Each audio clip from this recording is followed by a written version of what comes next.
Cancer healer centre a new beginning. శాసనసభ speaker స్థానం గురించి కదా మాట్లాడుతున్నది. దానికి కులము మతం ఉంటుందా?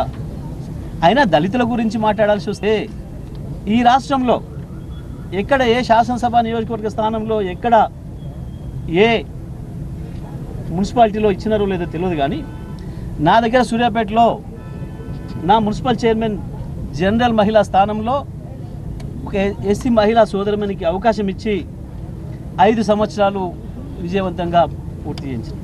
ఒక అద్భుతమైన పరిపాలన చేసి మంచి పేరు తెచ్చుకుంది.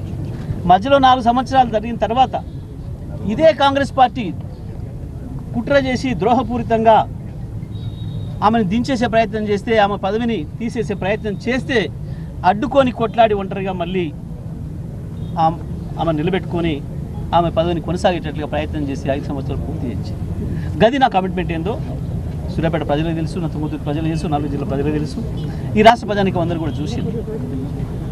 కానీ ఇవాళ ఈ ప్రభుత్వం తను చేసే తప్పుల్ని కప్పిపించుకోవడం కొరకు, వాళ్ళ కమిషన్ల దందాల నుంచి ప్రజలు పక్కదారి పట్టించడం కొరకు, శాసనసభ మొదటి రోజే ఏదో ఒకటి చేయాలి అన్న ఒక ఉద్దేశపూర్వకంగానే ఇవాళ కాంగ్రెస్ పార్టీ సభ్యులు వచ్చి మొదటి నిమిషం నుంచి అరవడం మొదలుపెట్టింది. నిన్న వాళ్ళ ముఖ్యమంత్రి ఏదో క్లాస్ వీక్ పోయినాడని, ఇవాళ లేకపోతే బాగుండదని ముఖ్యమంత్రి మెప్పు పొందడం కొరకు ఈ రకంగా కాంగ్రెస్ పార్టీ ప్రభుత్వం యొక్క ప్రతిపక్షం యొక్క గొంతును వినపడకుండా చేసే కుట్ర చేసింది. దాంట్లో భాగంగానే ఇవాళ నన్ను సస్పెండ్ చేసింది. ప్రజల గొంతులు ఏవి లేనాడు కేసీఆర్ ఒక్కడిగా బయలుదేరి ఒక్కరొక్కరిగా మమ్మల్ని తయారు చేసి మొత్తం ప్రపంచానికి తెలంగాణ గొంతును వినిపించి తెలంగాణను తీసుకొచ్చిన కేసీఆర్ నాయకత్వంలో మాకు ఇవి పెద్ద సమస్య కాదు.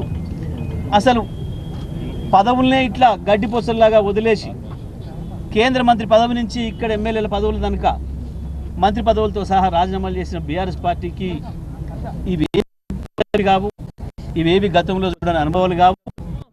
ఇవాళ ఈ ప్రభుత్వం యొక్క మాకు ఇవి పెద్ద సమస్య కాదు.